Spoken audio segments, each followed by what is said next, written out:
I you probably noticed that I talk about the fear of travel a lot, and I remember my mum and other people I knew used to sort of say, "Well, what is that? I mean, why are you going on about that? Because you never had fear of travel, but I did, but they just didn't see it, and it was really difficult because I remember as a teenager thinking, I want to travel the world. I want to do these incredible adventures. Partly what my big brother Kim did. I want to go and see China. I want to see the borders that I've studied in history and geography. I want to just go for as long as I can, get jobs abroad. But how can I do that? Because I'm far too cowardly and far too pathetic. I haven't got any money. I can't do this. I can't do that. I have endless excuses. And so, one of the things I don't like about travel writing actually is that travel writers never talk about this stuff. They've always got through their fear of travel, their anxieties that most of us have, and they're just there, somewhere exotic, talking about what an amazing time they're having, and you can sit back in your armchair and enjoy it. But I always think of people who are stuck by these fears and anxieties, and I really want to help by just saying, look, I get it, and I'm not somebody who's looking down from a great height and saying, oh, what an amazing thing I've done or doing, and you can't really do that. I want to encourage people. I'm really motivated by the idea of encouraging people to travel, and I think this fear and anxiety is a major blockage, because once you get over that, you can then work out the details, which are how am I going to get the money together, how am I going to get the time together, what am I going to do, where am I going to go. Those things are easy to do, but they come much later. So that's really the whole point of my channel. Anyway, I just wanted to share a couple of stories about how I overcame the fear of travel, because I think it's interesting, like how does one do this?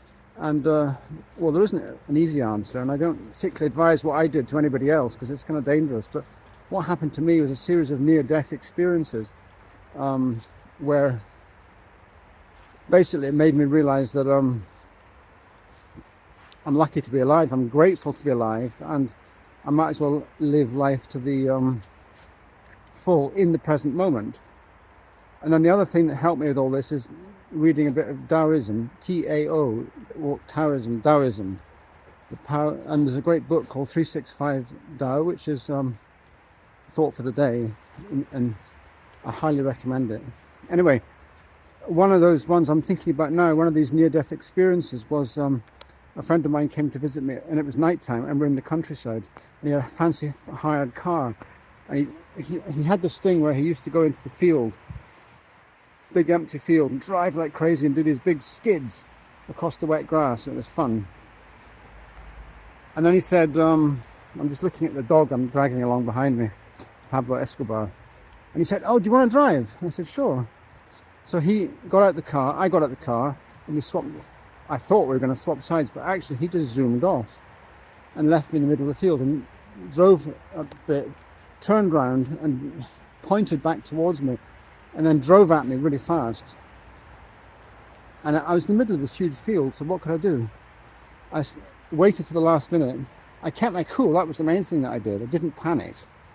And as he drove towards me, at the last minute I jumped to one side, thinking I have loads of space, loads of time, be fine, but I slipped and fell on the wet grass.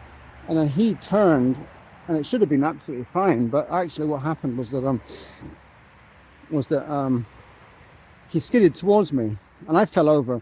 So literally we were a few inches from disaster. And actually he was much more horrified than I was, because he was a good guy. He was just a bit of a prankster, and he was horrified at the idea of having to go home to my place and tell my mum, oh, I've killed your kid. Sorry about that. And I don't know if you ever got over that, but I got over it really quickly, actually. And I just got into the car and said, that was silly. And I wasn't freaked out. I don't know why, actually. Because I get scared by stuff as much as anybody else. And then he did this other thing to me. He actually, I got to his flat one night. He was an architect student and he used to work all night. And I got to his flat and I had chapped lips and I used his lip seal. And he said, oh, did you use my lip seal? I said, yeah. I said, oh, I shouldn't have done that because, you got cracks in your lip, don't you? And yeah. and that stuff's going to go on your lips, and that's got traces of me in there because I've been using it, and I've just been diagnosed with AIDS. So I'm afraid chances are you've got AIDS, and that did really freak me out, and I felt a real spasm of genuine fear at that point. I thought, oh shit, and actually shit being the word, because I could feel my bowels beginning to open, and I thought, oh my God. And then I was going to be sick, and I was lying on the floor, complete loss of bodily control for a few minutes. I don't know how long this lasted. But then I just got up and looked at him and said, okay, Pete, this is it. I'm going to die, but I'm going to go, because what am I doing here? I'm going to go and enjoy my last few months. And I went home and lay in bed thinking, what am I going to do for my last 2 months? And I just got on with life. But actually what that did was it made me appreciate every moment and live in the present, which is what the wise people say you should do, is live in the moment. And in fact, in the rehab world, they say you should read The Power of Now by Eckhart Tolle, I think it's called, which is a book I always mean to read but never actually have done. Anyway, so it made me appreciate life, and then he said to me, so when he said to me a few days later, ah ha ha, it was all a big joke, I said, oh okay, fine. And anyway, and there's a few other incidents like that, like one in the Himalayas. I thought I was going to die on a bus going over the mountains. This is my last bus trip, my last anything. And all this stuff just made me realize how precious life is and how great life is, and how I'm going to enjoy the last few moments I've got to live before I plunge over that cliff, before I die of AIDS. I'm going to really enjoy every moment of it. And in a way, that's kind of what I've been doing ever since, is living in the moment. And you might think living in the moment's really, how the hell to do that? It's like really selfish. It sounds really selfish. I live for the moment, but it's not at all selfish. Because actually what you're doing is you're just not worrying about the past or the future, or regretting the past and worrying about the future. You're just living the moment, and if you do it right, it's really great, because basically you avoid problems in the future. So a kind of simple example is, if you make your bed and leave your room tidy in the morning, by the evening you come back to a nice room. If you wash up the dishes at night, keep the kitchen tidy, it's all tidy and neat for when you get back, rather than, you know what I mean?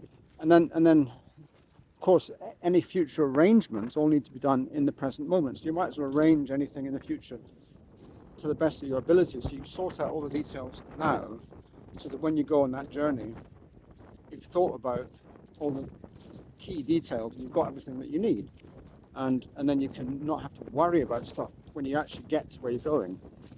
And that just works out so well. I can't emphasize how well it is.